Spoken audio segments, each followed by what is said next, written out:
పని మొదటి సంవత్సరంలోనే 60,000 ప్రభుత్వ ఉద్యోగ నియామకాలు చేపట్టి ఒకవేళ లెక్క తప్పంటారని ఎల్బీ స్టేడియంలో ఎక్కడైతే మేము బాధ్యత చేపట్టినామో ప్రతి నిరుద్యోగ యువకుని వాళ్ళ తల్లిదండ్రులతో అక్కడికి పిలిపించి వాళ్ళకి నియామక పత్రాలు అందించి తలలు లెక్కబెట్టి 60,000 మంది నిరుద్యోగ యువకులకు ఈ దేశంలో ఒక్క సంవత్సరంలో ఉద్యోగాలు ఇచ్చిన ప్రభుత్వం ప్రజా ప్రభుత్వం, మన ప్రభుత్వం. నేను ధైర్యంగా చెబుతున్నా, లెక్క పెట్టుకుంటా అంటే తారీఖు చెప్పు, 60,000 మందిని లైన్ గా ఇదే సచివాలయం ముందల నిలబెట్టి ప్రతి తల లెక్క కట్టి 60,000 ఉద్యోగాలు ఇచ్చినట్టు నేను నిరూపిస్తా. చంద్రశేఖర్ రావు, 10 ఏళ్లలో నువ్వు ఎన్ని ఇచ్చినావో ప్రజలకు ఒక్కసారి సమాధానం చెప్పు అని నేను అడుగుతున్నా. అదేవిధంగా ఇవాళ రైతులకు సంబంధించి రైతు రుణమాఫీ కావచ్చు, రైతు భరోసా కావచ్చు, రైతు గిట్టుబాటు ధర కావచ్చు, రైతులకు 500 రూపాయల బోనస్ కావచ్చు, రైతులకు ఉచిత కరెంటు కావచ్చు, రైతులకు స్ప్రింక్లర్స్ కావచ్చు, రైతులకు డ్రిప్ కావచ్చు, గిరిజన రైతాంగానికి సోలార్ గిరి వికాసంలో సోలార్ పంపు సెట్లు కావచ్చు. దేని మీద నువ్వు చర్చ చేస్తావు? వీటన్నిటిని కలిపి ఈ రోజు సివిల్ సప్లైస్ కార్పొరేషన్ నుంచి రైతులు పండించిన పంటను కొనుగోలు విషయంలో కావచ్చు 18 నెలల్లో 1,04,000 కోట్ల రూపాయలు కేవలం రైతుల మీదనే ఖర్చు పెట్టిన రైతు ప్రభుత్వం. రైతు ఆడబిడ్డలకు ఒక్క సంవత్సరంలో 21,000 కోట్ల రూపాయలు జీరో వడ్డీతో ఇవాళ ఆడబిడ్డలను ఆదుకున్నాం. అదే కాదు, హైటెక్ సిటీ పక్కన విప్రో ఇన్ఫోసిస్ కార్పొరేట్ కంపెనీల పక్కన 4 ఎకరాలు శిల్పారామం పక్కన ఇచ్చి 150 షాపులు సెల్ఫ్ హెల్ప్ గ్రూపులు ఉత్పత్తి వస్తువులను అమ్ముకోవడానికి ఇవాళ వాళ్ళకి అక్కడ స్థలాన్ని కేటాయించినాం.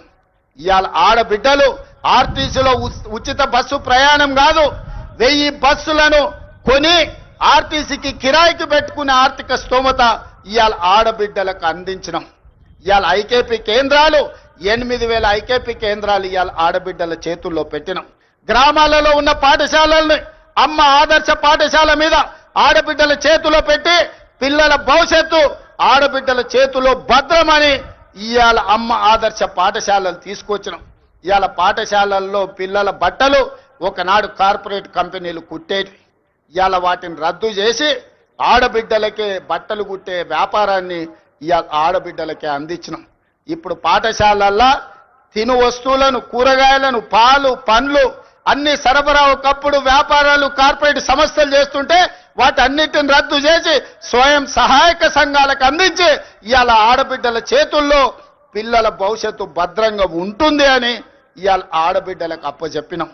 అందుకే మిత్రులారా, రైతులు కావచ్చు, మహిళలు కావచ్చు, నిరుద్యోగ యువకులు కావచ్చు, ఈ ప్రజా పాలనలో భద్రంగా ఉండాలి అని మేము ఈరోజు ప్రయత్నం చేస్తున్నాం.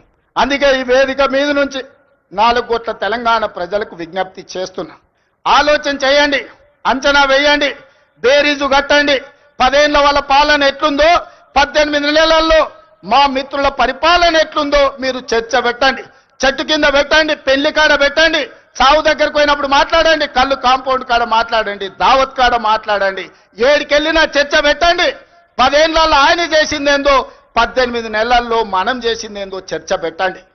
చంద్రశేఖర్ రావు గారు ఇవాళను కుట్రలు కుతంత్రాలతోని ఆనాడు కృష్ణా నది మీద కాంగ్రెస్ పార్టీ ఉమ్మడి రాష్ట్రంలో ప్రారంభించిన ప్రాజెక్టులు 10 ఏళ్లలో ఏ ఒక్కటి పూర్తి చేయలే. పాలమూరు రంగారెడ్డి ఎత్తిపోతల ఎడారిగా మారింది, కల్వకుర్తి ఆగిపోయింది, భీమా, నెట్టంపాడు, కోయిల్ సాగర్, ఎస్ఎల్బిసి, సీతారామ, అదే విధంగా దేవాదుల, సమ్మక్క సారలమ్మ, ప్రాణహిత చేవెళ్ళ ఏ ప్రాజెక్టులు చూసినా ఎక్కడి అక్కడనే పడ్డాయి. ప్రాణహిత చేవెళ్ళ పేరు మార్చి, ఊరు మార్చి, పేరు మార్చి, అంచనాలు పెంచి 1,00,000 కోట్లు కొల్లగొట్టిన కాళేశ్వరం నువ్వు కట్టిన 3 ఏళ్లకే కూలేశ్వరం అయింది. 1,00,000 కోట్లు గంగలో కొట్టుకపోయినాయి.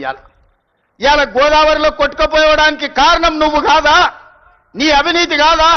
నీ కుటుంబం 1,000 కోట్ల రూపాయల దోపిడీకి పాల్పడి నాణ్యత లోపం వల్ల, ప్రణాళిక లోపం వల్ల మేడిగడ్డ, అన్నారం, సుందిల్ల కూలిపోయిన మాట వాస్తవం కాదా? ఈ ప్రాజెక్టులు కూలిపోయినందుకు నిన్ను ఆ చిన్న కాళేశ్వరంలోనే ఉరి తీసినా తప్పు లేదని అక్కడి రైతాంగం అంటున్న మాట నిజం కాదా? వ్యవసాయం మీద 2 లక్షల కోట్లు ఖర్చయినాయి మిత్రులారా. కేవలం కాంట్రాక్టర్లకు 2 లక్షల కోట్ల రూపాయల బిల్లులు చెల్లించాడు. మరి 1000 కోట్లతో పూర్తి కావాల్సిన కల్వకుర్తి ఎందుకు ఆగిపోయింది? 300 కోట్లతోని పూర్తి కావాల్సిన బీమా ఎందుకు ఆగిపోయింది? 200 కోట్ల రూపాయలతోని పూర్తి చేయాల్సిన నెట్టంపాడు ఎందుకు పూర్తి కాలే? ఇవాళ 6-7 వేల కోట్ల రూపాయలతో పూర్తి చేయాల్సిన సీతారామ ప్రాజెక్టు ఎందుకు ఆగిపోయింది? ఇవాళ ప్రతి ప్రాజెక్టు దేవాదుల 12,000 కోట్ల రూపాయలు ఖర్చయినాయి. ఇంకొక 3-4 వేల కోట్ల రూపాయలు ఖర్చు పెడితే ఇవాళ దాదాపుగా 4 లక్షల ఎకరాలకు నీళ్లు వస్తాయి. ఎందుకు పూర్తి చేయలేదని నేను అడుగుతున్నా. ఉమ్మడి రాష్ట్రంలో సమైక్య పాలనలో సీమాంధ్ర పాలకులు ఆనాడు తెలంగాణ సాగునీటి ప్రాజెక్టుల మీద నిర్లక్ష్యం వహించారు. తెలంగాణను ఎడారిగా మార్చిందని చెప్పిన నువ్వు 10 ఏళ్లలో